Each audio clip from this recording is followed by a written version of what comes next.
vaig arribar a casa de la meva família que havien rebut ja les cartes d'avís, i veus que s'ha de conscienciar, perquè jo que estic plenament conscienciat amb aquest tema vaig arribar-los a convèncer que anessin a fer-se la prova. Si no, segurament no hi haguessin anat. Dissortadament o sortosament la meva cunyada li van detectar un càncer i està a la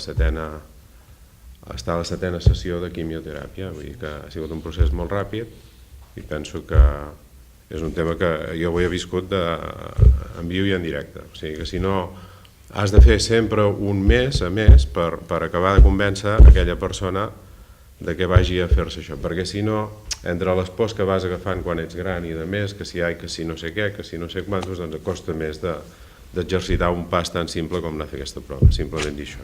Quan hi ha una actuació preventiva, doncs que realment la població l'aprofiti.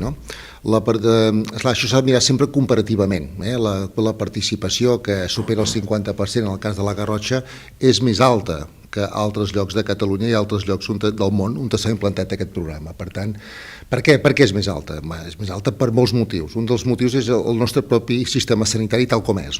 Tenim uns CAPs, tenim unes àrees bàsiques, tenim uns metges de capçalera, tenim unes infermeres i tenim uns hospitals comarcals. Això fa que tinguem un sistema sanitari de proximitat que ajuda a fer aquestes coses. Si realment una persona per fer una colonoscòpia se l'hagués de fer a la quinta molt lluny o fos molt difícil accedir, implicaria més absentisme.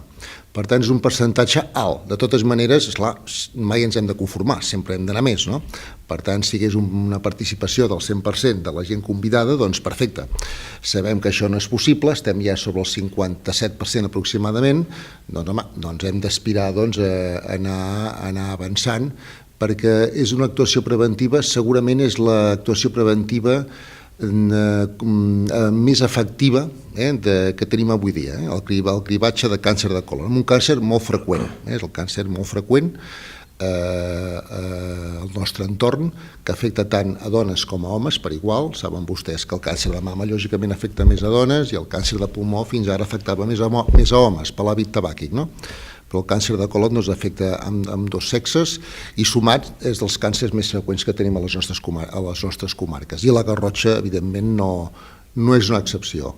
Per tant, animem a tothom que participi quan rebin la carta, que es facin la sang oculta en femta a través de la xarxa de farmàcies, també d'una xarxa de farmàcies que vull agrair la seva col·laboració, una xarxa molt ben distribuïda i que, a banda de subministrar medicaments a la població, també fa actuacions sanitàries importants, i aquesta és una, facilitar que el kit de sang oculta en femta arribi a la farmàcia, això arriba als laboratoris, allà es fa la prova de cribatge, si és negativa, perfecte, i si és positiva, ràpidament, com deia el Carles Puig, és citat amb una consulta especialitzada i amb aquest tipus d'actuacions, evidentment no vol dir que sigui un positiu encara, simplement que hi ha risc que ho sigui i per tant s'ha d'anar ràpid. Llavors no pot ser que hi hagi masses llistes d'espera perquè evidentment la persona té un cert nivell d'angoixa en el moment en què li diuen que té sang oculta en femta positiva. Per tant, quan abans es descarti patologia o abans es confirmi i es tracti, molt millor. Per tant, l'exemple que ens posava el president del Club Rotary a la Garrotxa Olot és claríssim, i crec que els seus familiars li van d'estar agraïts. La gent rep una carta a casa, el CatSalut convidant-se-li a fer les proves, ell agafa la carta, en la carta hi ha uns codis de barres, va a la farmàcia, és molt senzill, a la farmàcia ja li donaran el kit. És un kit molt simple, és un petit palillo amb cotó que s'ha d'embordir en femta, es torna a posar dintre, es porta a la farmàcia i la farmàcia ja ho porta a analitzar de seguida, i com ha explicat el doctor, això és molt ràpid, tant si és positiu com si no és positiu, és bastant ràpid. O sigui, és molt i molt senzill, molt fàcil de fer-se les proves.